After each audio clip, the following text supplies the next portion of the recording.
Combining two of the biggest ideas in reality and game show programming in the last 25 years or so, we get Deal or No Deal Island. This is streaming now on Peacock. Season 2 is in the works. Let's talk about it.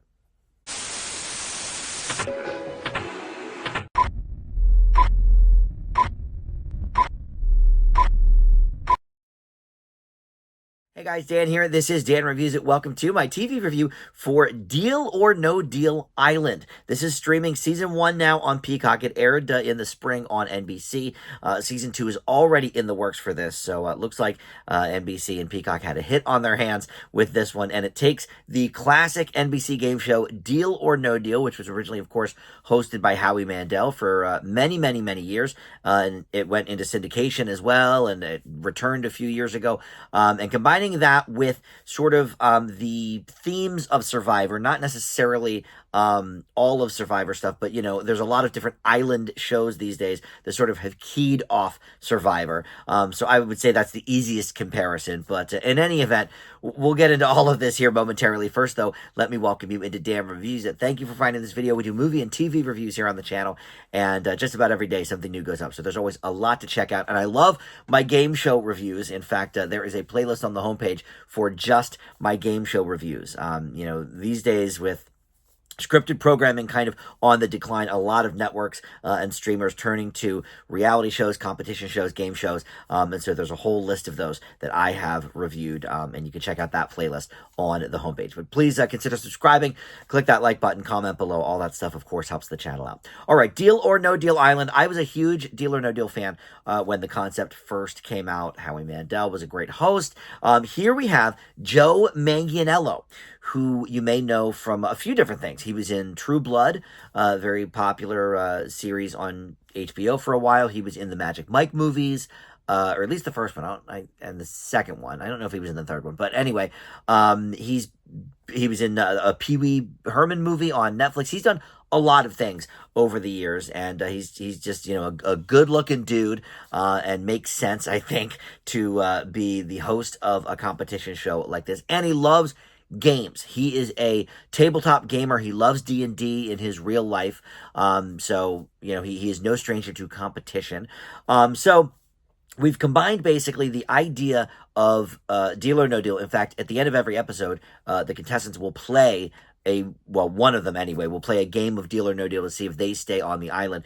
But the rest of the show is basically an island survival type of show, a la Survivor. All of the games and competitions that they're playing during the show, before they get to the Deal or No Deal portion at the end, also, they'll have to do with briefcases full of money and Deal or No Deal type accessories. For example, in one early episode, they are shooting arrows at these different targets, and the targets are all sort of attached to briefcases with various dollar amounts assigned to them. And so any cases that they shot down then ended up in the end game as well for that episode. So it's very much in the vein of these reality shows where you have a bunch of people, throw them together on an island, and see what happens. And there is a familiar face here as well. It seems like you always have to have at least one familiar face these days for your reality show to work. And one of the mainstays is Boston Rob Mariano, I think is his name. And he goes way back to one of the early seasons of Survivor. I mean, I tapped out of Survivor on season, I don't know, 6 or 7, and I knew who he was from that. And then he's been on a bunch of times to play, you know, the all-star editions of that show, but he's done other things as well. I know him and his wife at the time, I don't know if they're still married, but they met on Survivor.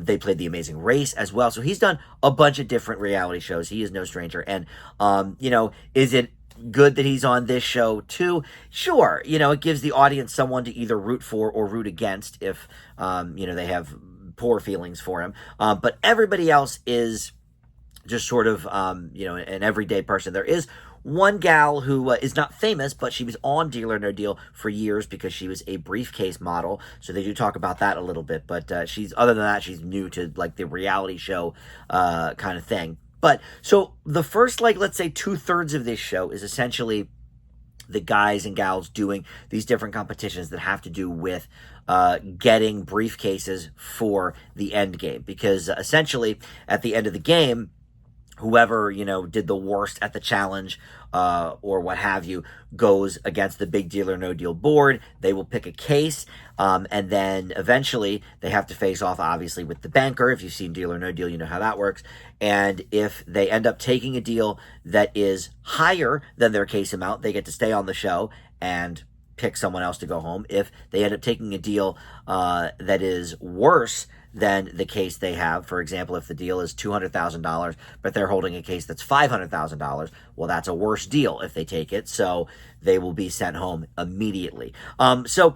Look, there are some interesting wrinkles with this. I don't know who thought to combine two of the most popular, games of the last 25 years in television into one show. I'm sure there's many execs saying, how can we spice things up, from the already still popular Survivor, and then Deal or No Deal, was a popular game show. I don't think they air new episodes anymore, but how can we sort of combine these two ideas? And the thing that you can either love or hate about Deal or No Deal is it really is completely random. You're picking a case blindly out of whatever number they had. On the original show, it was 26, but on these challenges, or on the final for these episodes, it's different. Like the first one, I think, had 20 cases. The second one only had 12. So I think they're all going to sort of vary depending on, I don't know, probably how much time they have left in the episode or whatever. But it's just so random. You don't know what case you're picking, and then you have to, pick cases along the way, and hopefully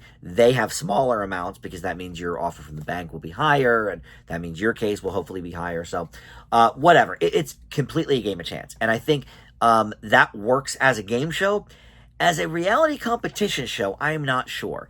Obviously, if you play well in that day's particular competition, then you don't have to go up against the big board at the end. So I guess there is that aspect of it that actually lends itself to being talented in the competition, or strong or smart, or whatever that particular competition needs from you. But then you get to that final stage, and it's all a game of chance. And look, maybe sometimes that's true. Like in Survivor, I guess you don't know if people are necessarily going to pick you. I don't know.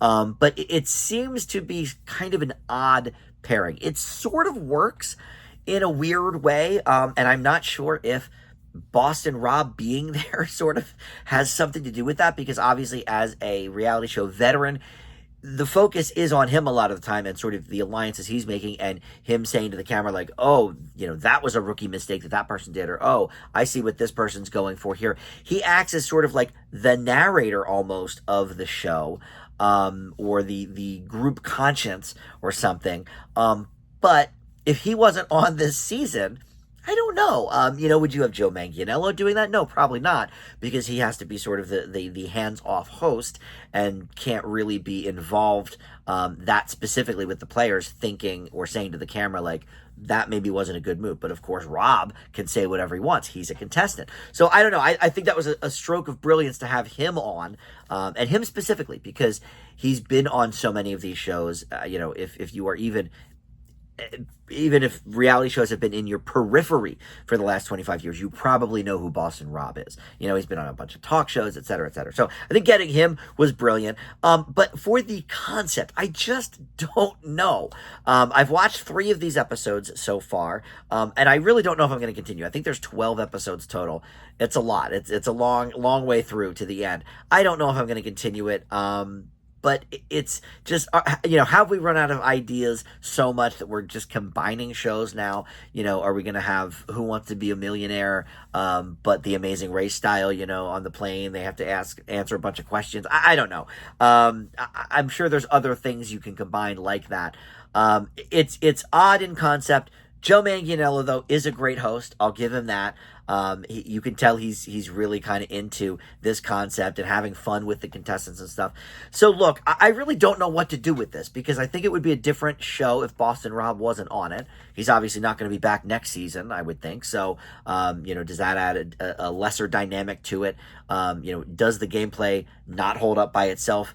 I'm honestly not sure. It's vaguely enjoyable, so I will leave Deal or No Deal Island with a B-.